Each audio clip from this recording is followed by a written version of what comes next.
DVD we are going to show, this is a project done, can you hear me also in the back? Okay.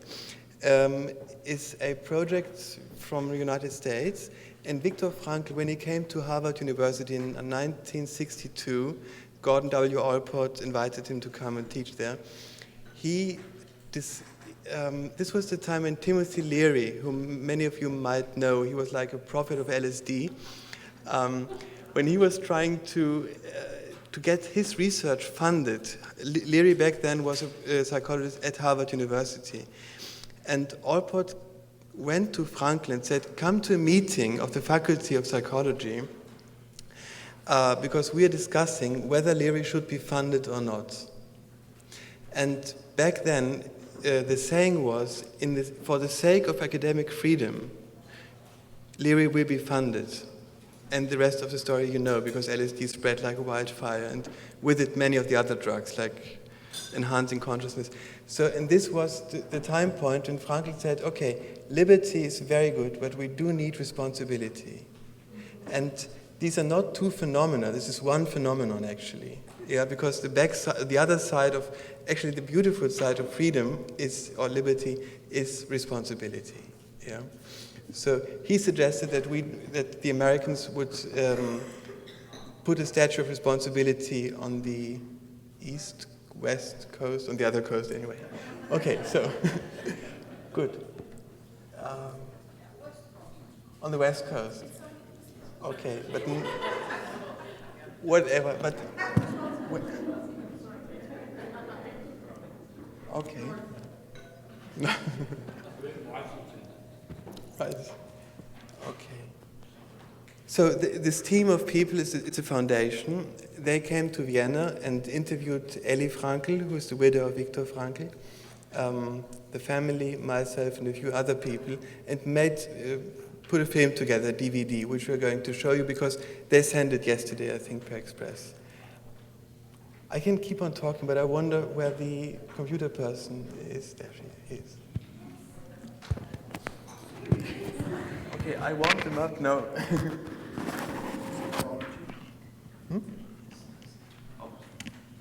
The title of my talk is Intoxicated by Meaninglessness, Logotherapy and Existential Analysis for Substance Abuse Disorders, Concepts and Empirical Findings. Now, the concepts I will present first, which is to give you a basic introduction into logotherapy and existential analysis, and to make one thing clear in the beginning. I'm going to talk about logotherapy, and I'm going to mean logotherapy and existential analysis. Both are, Frankl said, two sides of the same coin. The logotherapy is a psychotherapy directed towards a person. Existential analysis is the analysis towards existence, not of existence. Because according to Frankl, existence is something which you cannot, it's irreducible. Yeah, like time, space. There are certain things which since Kant we know this, you can't go deeper. Time is time, and you can't go, I mean, you can make it into small segments, like seconds, nanoseconds, but they're irreducible phenomena. Existence being one of them, and exactly being the irreducible phenomenon as such. I mean, you can't go any further. So I'm going to present the basic ideas of logotherapy, how they apply to addictions. And they do so in a very interesting way, because in addiction, you have a distorted relationship of man and world. You have a person who is longing for something, who's thirsty, we believe, for meaning, but who tries to derive it in a way which fails the aim of meaning. Yeah? So there's a good intention to experience something and so on, in the beginning at least. Yeah? To either experience peace if people are taking like sedating drugs, or experiencing the richness of existence like if they take LSD or these more consciousness-enhancing drugs. And this distorted relationship between man and world is exactly why logotherapy, addressing both these factors, man in the world, so to speak, why logotherapy is such a good instrument for treating substance abuse disorders. just to check in between, how far are we here with the DVD? Dennis? Is it going? Okay. So to give you the basic definitions in the beginning, logotherapy is applied, meaning-oriented psychotherapy, existential analysis towards existence, again, not analysis of existence. The scope of logotherapy is huge, and later on I'm going to show you a list of different applications of logotherapy. What you should know is that Viktor Frankl was both a psychiatrist, as well as a psychologist, as well as a philosopher. And he was very, very strong in three disciplines. He was very good in neurology. He started as a neurologist. He developed some of the very first European tranquilizers. And if you look in the pharma history books, you'll find the name Frankl as being a pioneer, actually, of the medical treatment of anxiety disorders. He was a psychiatrist, of course, and he was so until almost for over 40 years, actually, in practice, a psychologist and a philosopher. And for those of you who are familiar with philosophy, he studied with Leo Gabriel, who's a famous disciple of Martin Heidegger and Max Scheler. And these are names which I'm going to expound a little bit on.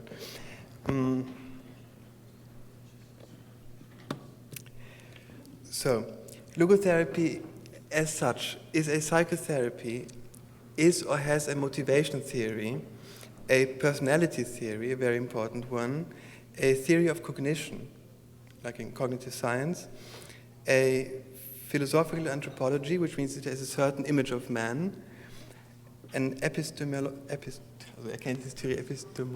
right, yeah, a philosophy of life, which applies to every one of us, is applied in something he called medical ministry. I don't know how usual this term is in the English language. Ministry literally means ärztliche Seelsorge. So ministry you're giving to someone as a doctor whom you can't treat as a doctor.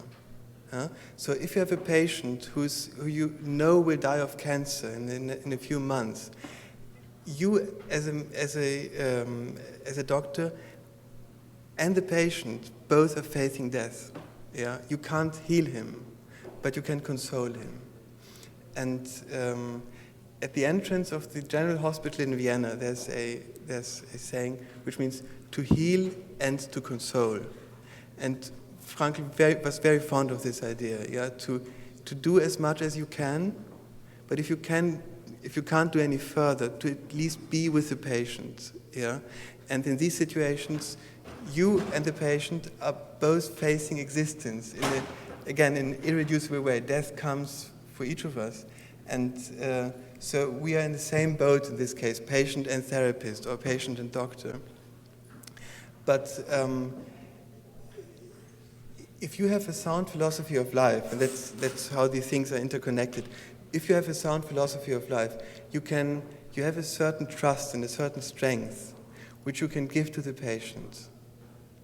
And good. So can I just ask, how are we now? The computer is fine, it's just the projector doesn't work. Okay, but didn't it just work? It never did work, okay.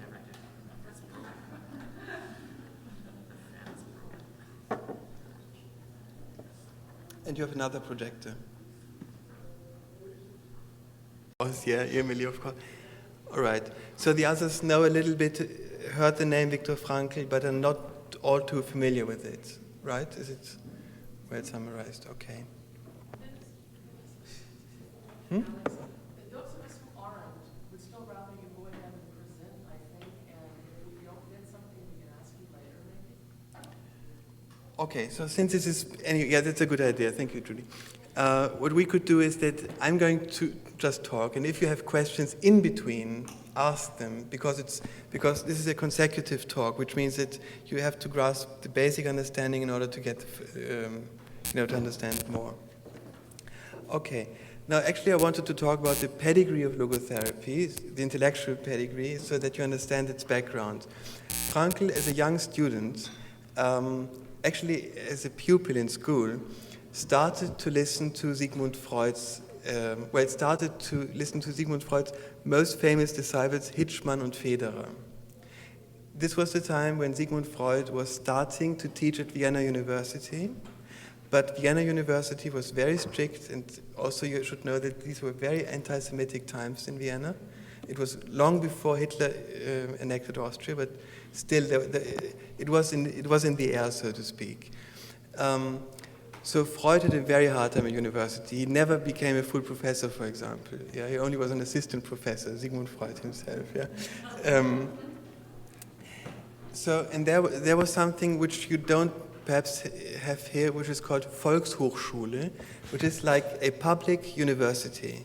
You don't get a degree from it, but it's like an open university. Everyone can come. It's evening courses. Like this was socialist Vienna, so-called Red Vienna, in its better times. Later, it became more dictatorship. And many of the psychoanalysts understood that the university is closed in a way. They don't handle Freud in a very nice way. So they started spreading the news like enlightenment for the common man, so to speak, at these Volkshochschulen.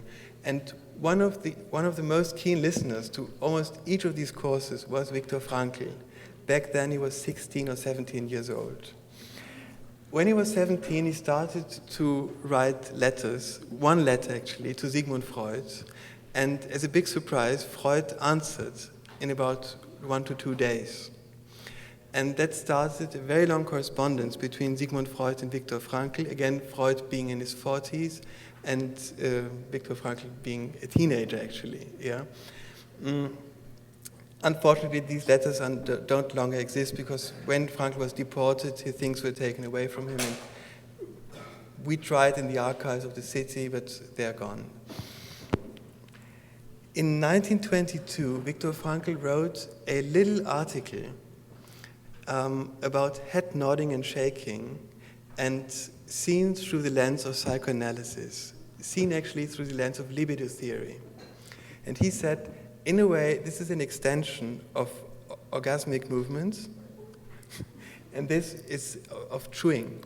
Yeah? So the yes and the no are somewhat related to very basic instincts, very, very basic instincts. And Frankl, when he talked about it, he used to laugh about it. So but this was his time, and it's good to know that Frankl was so much against reductionism later on. Yeah? In his paper, in this little article he wrote to Sigmund Freud, said, if we are judging how humans move, and whether they say yes or no, we don't have to look at the intellectual content. Do they mean yes or no? But we have to look at lower drives. And this is the very, very article of faith of reductionism, to say, in the end, it might look very sophisticated, but it is nothing but. And nothing but is the language of reductionism. Something, again, which Viktor Frankl, in his later times, actually 2 years later, he started to fight his whole life against. Now, Sigmund Freud read this article, the little paper, and he wrote back to Viktor Frankl, dear Mr. Frankl, I hope you don't mind, but I sent your paper you sent to me to the International Journal of Psychoanalysis, which was and still is the Journal of Psychoanalysis, where it was published 2 years later, in 1924. Why the long time difference? Why the long span? Because it was a peer-reviewed journal, and despite Freud being the monarch of the movement, still they had to review it a little bit. 2 years later, when this article appeared, Frankl already left the psychoanalytical movement and was a disciple of Alfred Adler, founder of individual psychology.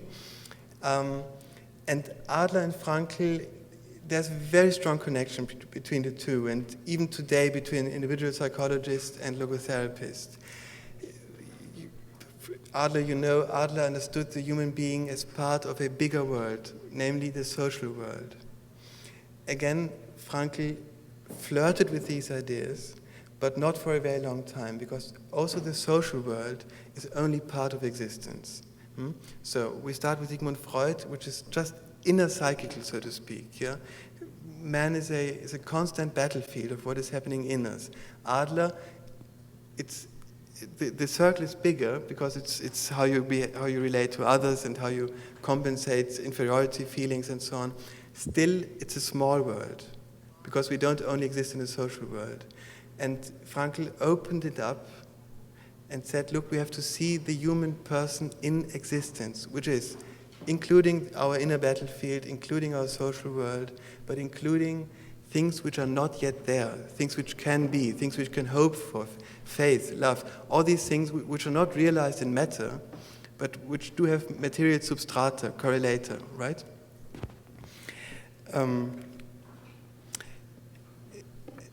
There were two now unfortunately forgotten disciples of Alfred Adler, Rudolf Allers and Oswald Schwarz. Oswald Schwarz you don't know perhaps, but you know his work because he is the founding father of modern psychosomatics. And he wrote a book called System und Ausdruck der Neurose, System and Expression of Neurosis. And the expression in this case was bodily, like blood pressure and so on and so forth. And he was one of these people who reconnected body and mind in a time where Sigmund Freud disconnected body and mind. Yeah. Okay. And Rudolf Allers, who was a philosopher, who was anti-psychiatrist, who was Jewish by birth but converted to Catholicism because he came to know Edith Stein. Edith Stein, some of you might know, she was also Jewish, disciple of Husserl, converted to Catholicism, and was sanctified, canonized by the church. Maybe also because she was very, very virtuous, no, I say tapfer, brave in the Holocaust, where she died in Auschwitz. She was gassed. Rudolf Allers, having converted to Catholicism, moved to Thomas Aquinas. And Aquinas, as you know, had a very strong theory of the person. And it's interesting to see that, and you know, it's the tradition of Aristotle, Aquinas, and later Heidegger. He comes from the side, he enters this. For Viktor Frankl, this was like an eye-opener, that his intuitions that our world is bigger, and that we are in the world, yeah, and we partake in it, but not only in tangible ways, yeah. And we create in the world because we have ideas and plans which are not yet realized, yeah, which are just in our heads or in our minds or in our souls. Alfred Adler, in these times, 1924, was in a very authoritarian phase, and himself being expelled by Sigmund Freud for his unorthodox ideas, was very careful that his disciples wouldn't spoil his movement. And seeing that young Viktor Frankl and and Schwarz and others were thinking very independently and implicitly criticizing Alfred Adler, he expelled these two. First of all, these two, namely Allers and Schwarz, and a few months later, Adler decided that Frankl would have to leave the individual psychology movement. So he was expelled. And Frankl writes somewhere, a few months before he was expelled, Adler didn't even talk to him. And they saw each other and he didn't greet him. And there was a coffee house in Vienna which was bombed which was destroyed in the Second World War, Café Seele, and Adler and his circle met there. And Adler and Frankl lived actually across each other. Their houses were which is interesting. It's even today it shows the closeness and the relatedness, but it's opposite, right?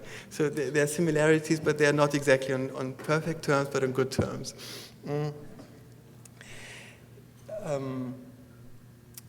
So, and it was known, you know, in the Bible, it's Frankl was considered to be the Benjamin, so the youngest but most able disciple of Alfred Adler. But this changed in a very short time. When Frankl was expelled from this movement, from the Adlerian movement, he started doing something completely different and something which led him into practice for the first time, namely youth counseling. Now you should know that in the 1920s in Vienna, the Adlerians made like day clinics for parents, and it was parent counseling. And Frankl himself, being just grown up, 22, he thought something is missing here. You don't have only to talk to the parents. What about the children themselves? Yeah. What about the students? I mean, they are human beings too, right? So, and perhaps they will know better why they are sad or depressed or whatever than their parents would do. And also, they're less biased in a way, because if you ask your parents, you're asking a third party. So he introduced these youth counseling centers in Vienna. They were free, and people could go there anonymously.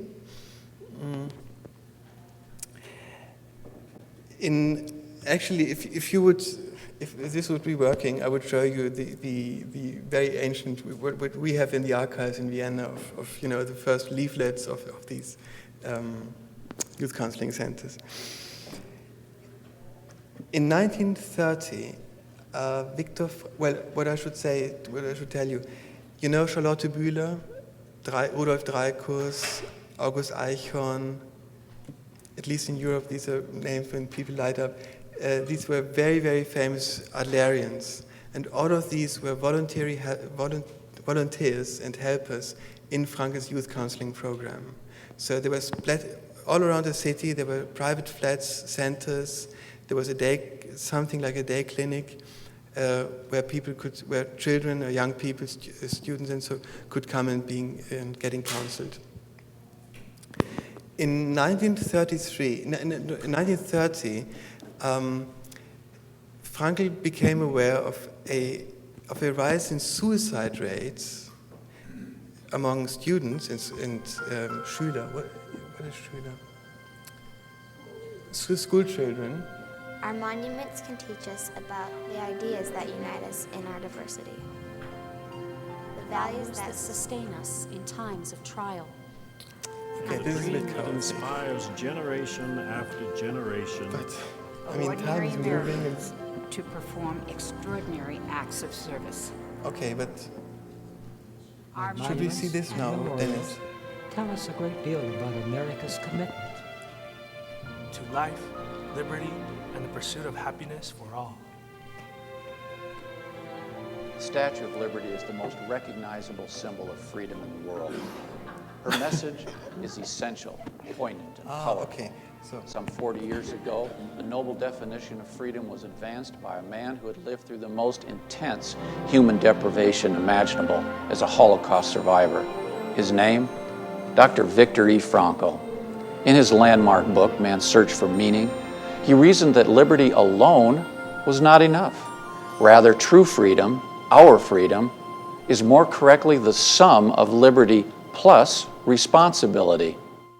Freedom threatens to degenerate into mere arbitrariness unless it is lived in terms of responsibleness. And that is why now it's for 10 years that I've been teaching my American audiences they should see to it that the Statue of Liberty on the Atlantic coast be supplemented by a statue of responsibility on the Pacific coast. Liberty and responsibility, two principles that when linked together can inspire, cultivate, and secure freedom wherever a thirst for it exists. Liberty and responsibility, soon to be bookend monuments on America's east and west coasts, symbolizing freedom to all people and nations of the world, now and for generations to come. In the 1990s, Dr. Frankl and a small group set out to make the Statue of Responsibility a reality. Since this beginning, Dr. Frankl and one of the other founding members have passed away. But both Dr. Stephen Covey and Kevin Hall have remained firmly dedicated to realizing the original vision. In 1997, they took the decisive step of commissioning internationally acclaimed sculptor Gary Lee Price to design the monument. The main message that I would like to depict with this piece is coming together. People coming together in a connected way where all are empowered. I love the design. It communicates almost instantly its message. A brotherhood, a sisterhood, a human family, a togetherness, an awareness we're in the same boat. The Statue of Responsibility represents a message to everyone to live up to what man could be by virtue of being responsible, by making right use of freedom. It shows that this country is not just about self-interest, it's about the greater interest. And as we try to make the society better, we realize that it comes by helping other people. And it's not so much what we expect from life, but what life asks you. So that's where responsibility comes in. How do you respond to a situation? The more responsible you become, the greater your freedom and your influence becomes. And then you will become a catalyst for good in everything you do in your life. The Statue of Responsibility is going to be the kind of monument that says to people, we are now conscious of what we need to do to make America and the world a better place. This will inspire individuals, it'll inspire families, communities, it'll inspire the entire country. This is, I think, probably the most inspirational project that's come along in a century. So this Statue of Responsibility is now the right time to be built. And hopefully people will understand what's behind this statue, what is meant by responsibility. The Statue of Responsibility, a compelling idea, timely, enduring, sublime. We invite you to become a friend of freedom to this ambitious cause. Join us in building this beacon of hope, liberty, and lasting freedom, complementing the message that emanates from the Statue of Liberty.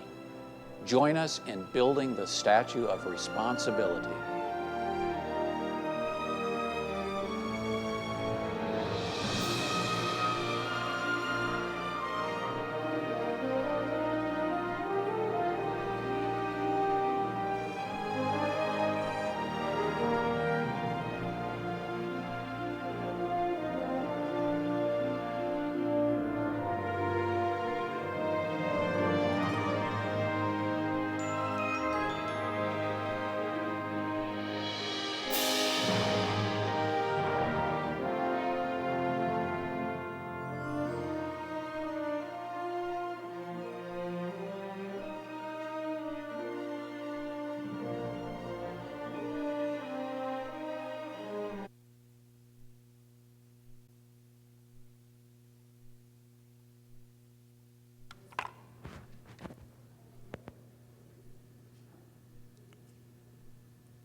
Children raised extremely around the time of the end of the school year when they got their marks.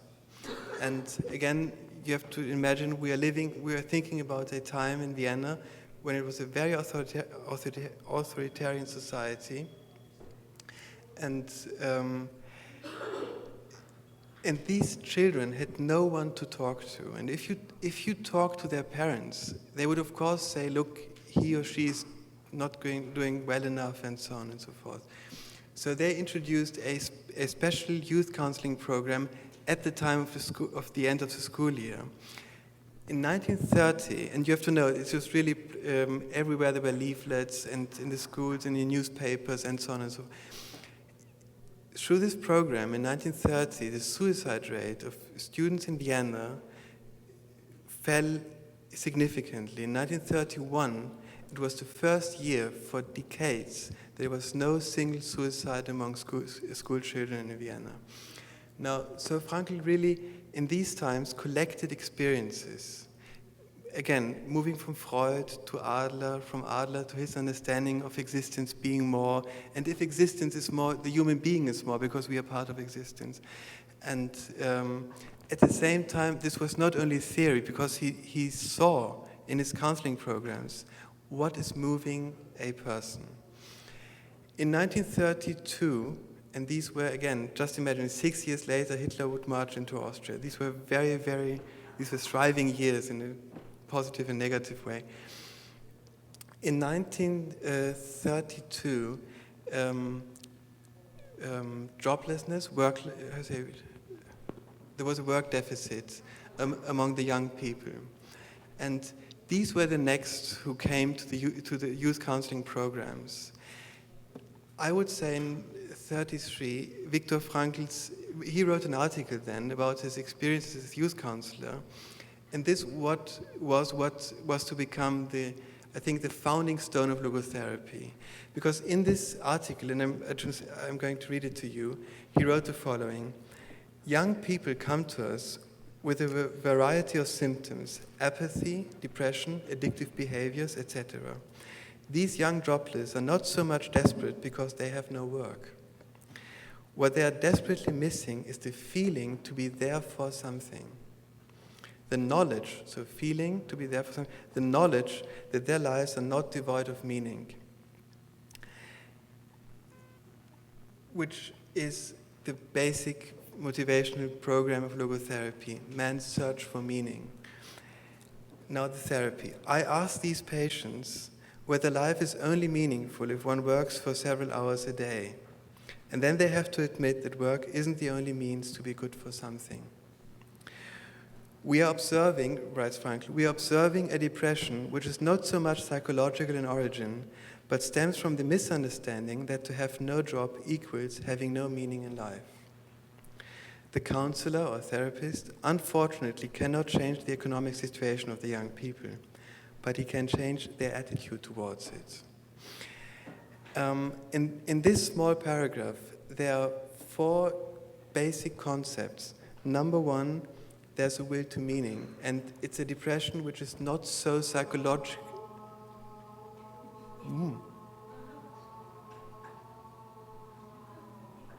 Which is not so psychological, which is not so psychological in origin, means, in the language of these days, it's not neurosis in a stricter sense. In other words, it would be normal to be desperate if life was really meaningless, and these young people understood their life to be meaningless because they had no job.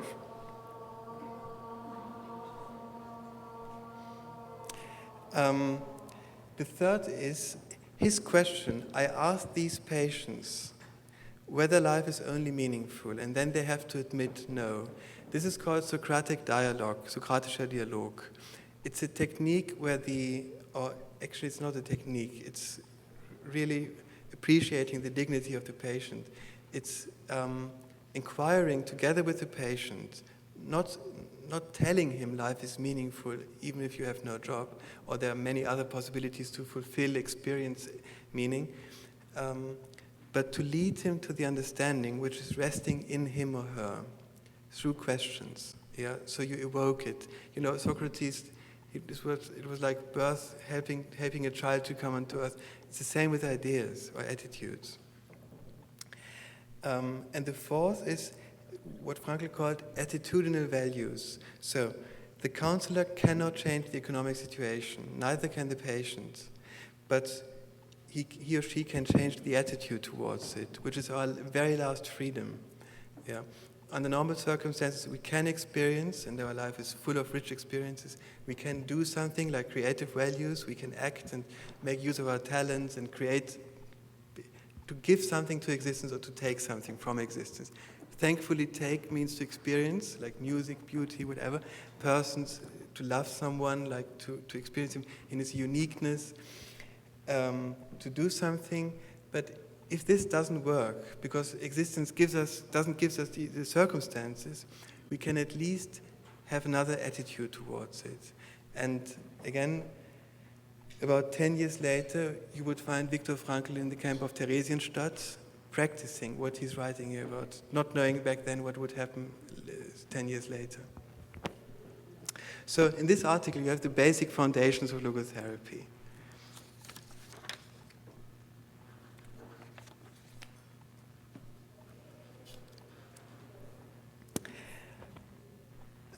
The concepts I was just talking about, the freedom and meaning and attitude, actually, and Frankl himself wrote, it's not so much psychological in origin, lead us towards philosophy. Lead us towards philosophy as an applied discipline. Because again, if we look at the person in the world, we are no longer dealing only with psychological processes, mental processes, but we are really appreciating that we are here. I mean, right where you are sitting, yeah? You are, whether you are conscious of it or not, but you are partaking in existence, and without you, existence would be a little bit poorer, yeah? And with you, it can be richer, and with you being meaningful filled, or being aware of your abilities, being aware what life is asking from you, yeah? You can enrich life, you can enrich existence, yeah? So it's a constant exchange. And this is something which, if you make a patient, or not only a patient, your neighbor, your friend, you yourself, make aware of, you see that there's a new strength. It's a strength which you don't manipulate into people. It is there. It's like an undercurrent of existence, yeah? But if you look at it and if you allow it to flow, and if you allow yourself to communicate with existence, then meaning comes up. But again, we are no longer talking about psychotherapy in the sense of that you're treating only sick people. You're talking about you and your life, and the life of others you are affecting through it. The same goes for freedom.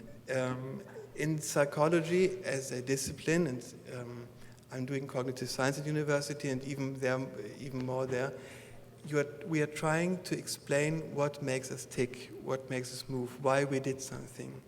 If you understood each and every cause of a behavior, you would take freedom away, because then the causes would be enough. There's no I having the last say, fiat or veto, it should happen or it shouldn't happen, right?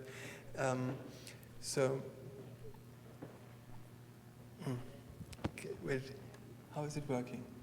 Because it shows to say that meaning and freedom connect us to the world in a different way. And for the patient, I would say it reconnects him or her to what always has been and what he or she might have lost sight of. And for the addictive person, again, you have a distorted relationship to himself and to the world. And what is this distortion? It's trying to get peace, excitement, to get good feelings directly, not via meaning, not via choice, not via freedom, but just via biological mechanisms, actually. Yeah? So you're flooding your brain with whatever, and you get the peace you would normally get, let's say, after a hard day of working, of giving yourself to the world. Yeah? This feeling of peace you're trying to get directly.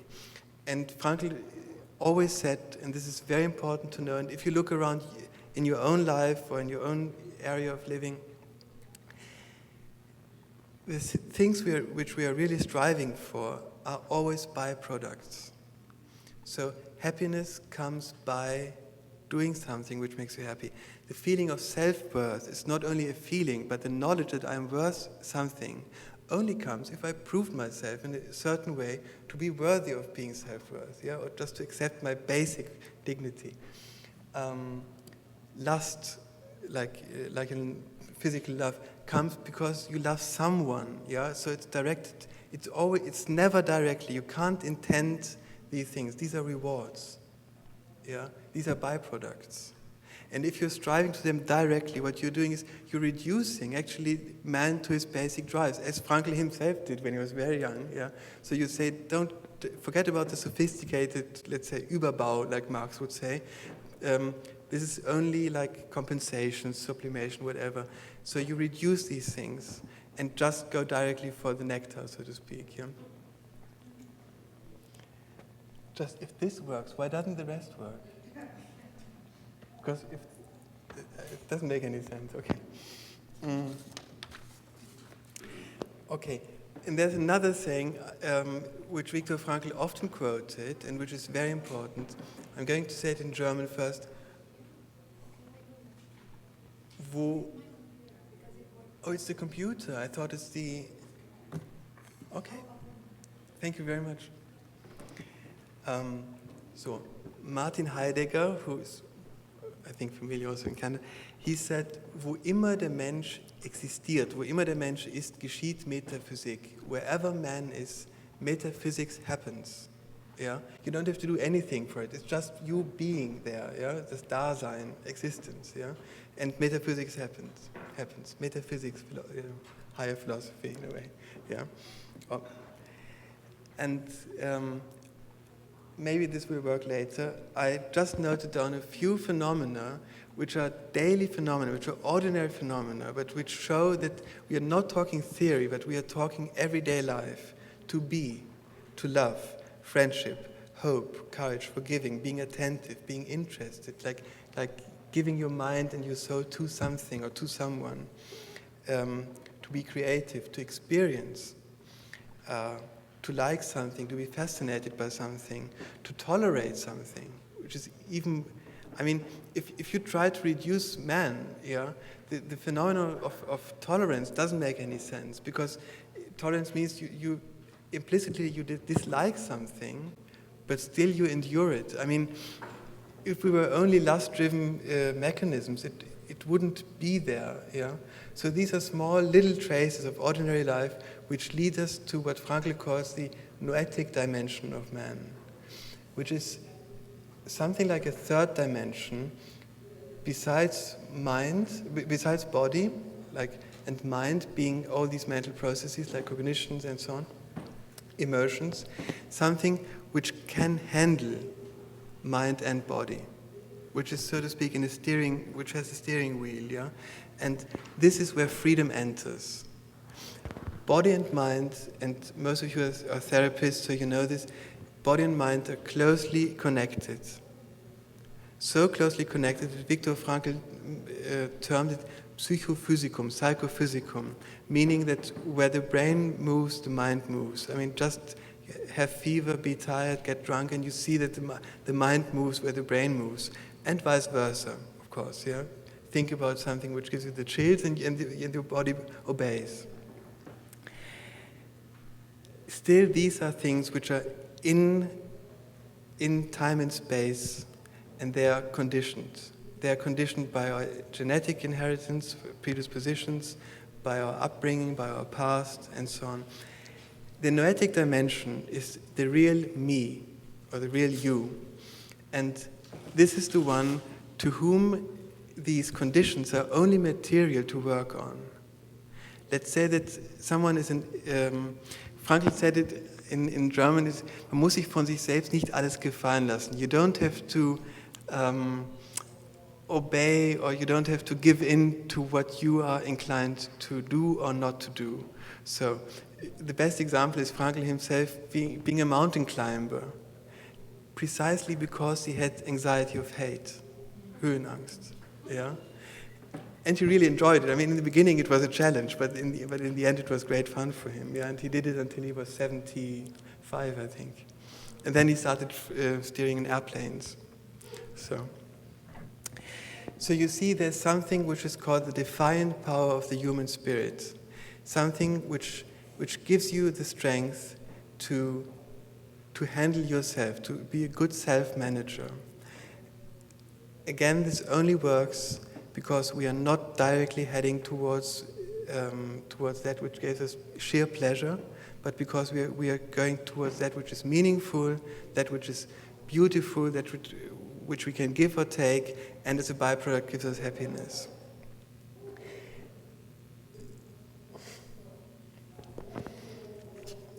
Okay. Now, if psychology truly addresses the whole person being body, mind, and spirit, spiritual dimension, it enters into something which is beyond empirical research. Because, for example, Frankl was very keen on saying that the spiritual dimension cannot get sick. it also cannot get addicted.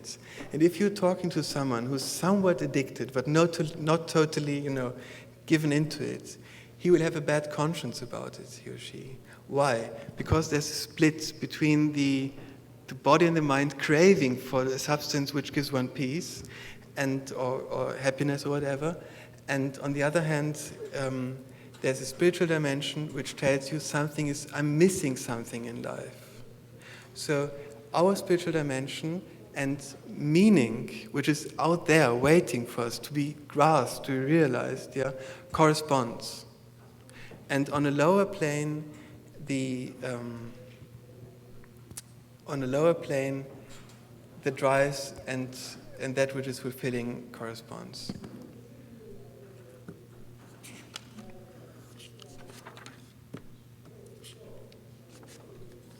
Okay, just give me a break. I'm going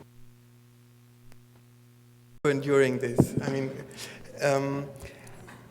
What I just said, I would like to give you a case example, which is very simple, but it shows you that these concepts don't only stand in philosophy, but if applied, and if people are made aware of it, it can really change a lot.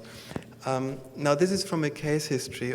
An overweight woman casually remarked that she never could pass a certain candy store without indulging in sweets, and that she didn't even try. So, what I should add, in addictions or in people who are failing to fulfill their full potential, very often deny themselves the possibilities they do have.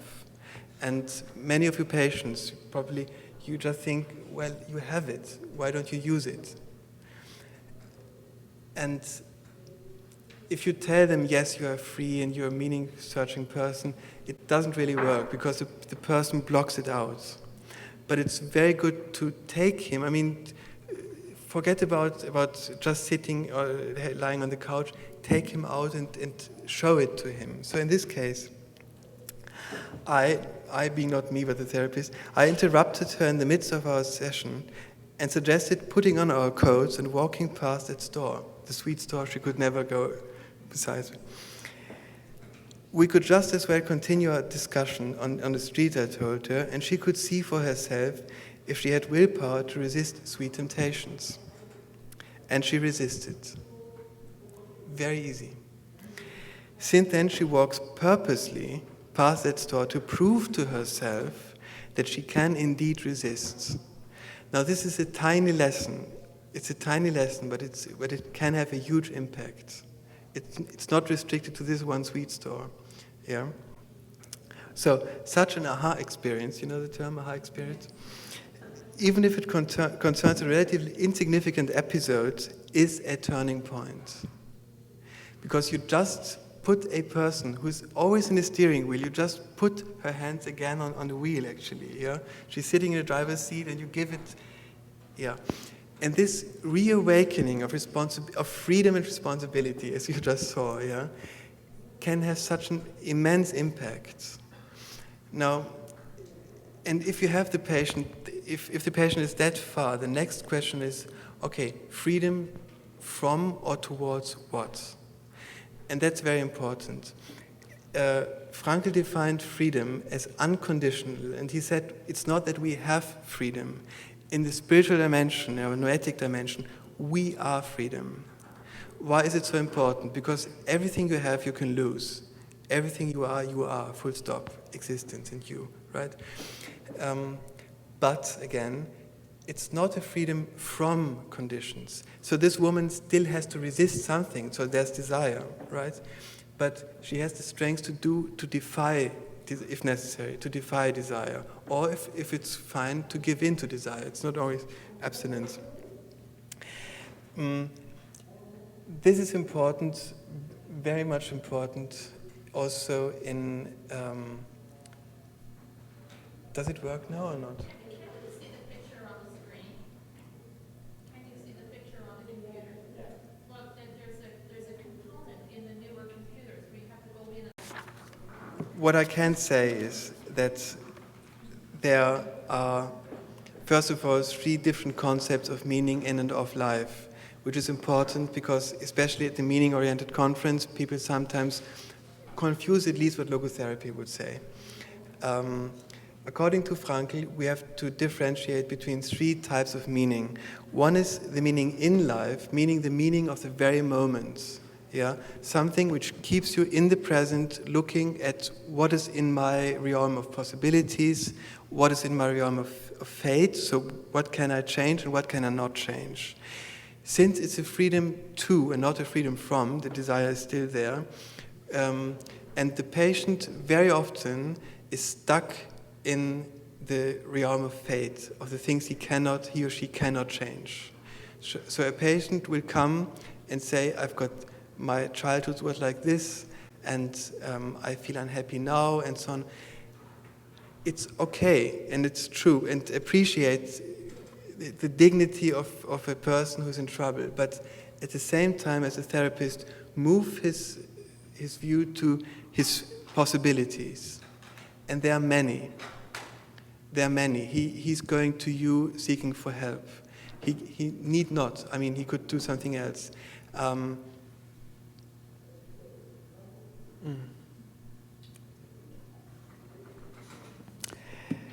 Okay, so the meaning in life and the meaning of the moment, which is number 1.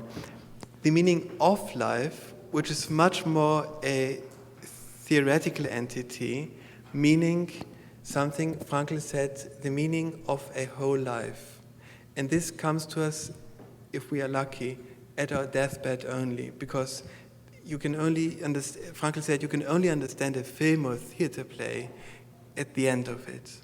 So when the final curtain falls, then you can look back, and even situations which at that very moment when you experienced them, or the patient experienced them, looked so meaningless. Yeah, and maybe I know this from my own life. I mean, there's so many situations in the very moment you don't understand why this is happening to me. A few years later, you meet someone who goes through the same trouble, and suddenly you can share something with him or her. Yeah, so there's so many. I mean, even Frankl said in a private that God can write on crooked lines. Yeah, so and indeed he can. Yeah, or life can, whatever you prefer. And the third is ultimate meaning, which is transcendence, which is what many people do believe in, like in a higher entity, be it God, be it existence herself or itself. In logotherapy, in the applied therapy, we are mainly looking at number 1, the meaning of the moment.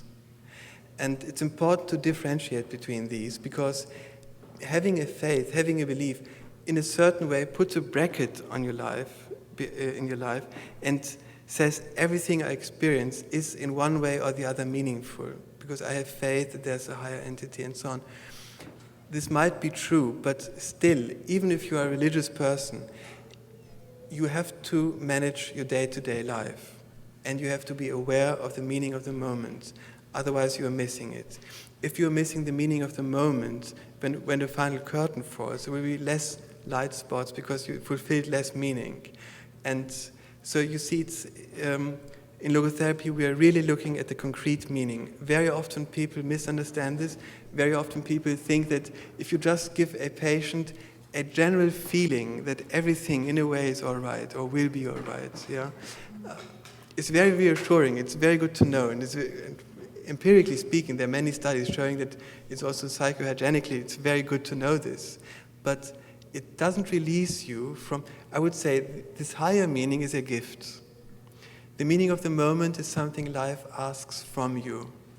So in order to have a balanced communication between you and existence, you should be aware of the meaning of the moment and the responsibility to fulfill the meaning of the moment.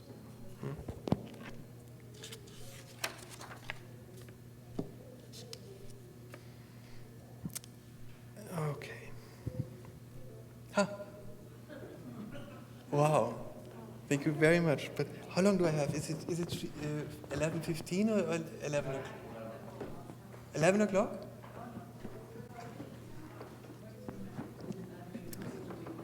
Moving towards the ultimate in whatever form, yeah. The less can you grasp it in a rational way. Yes, that's what he said. Yeah, I'm sorry, because is someone talking here in this room?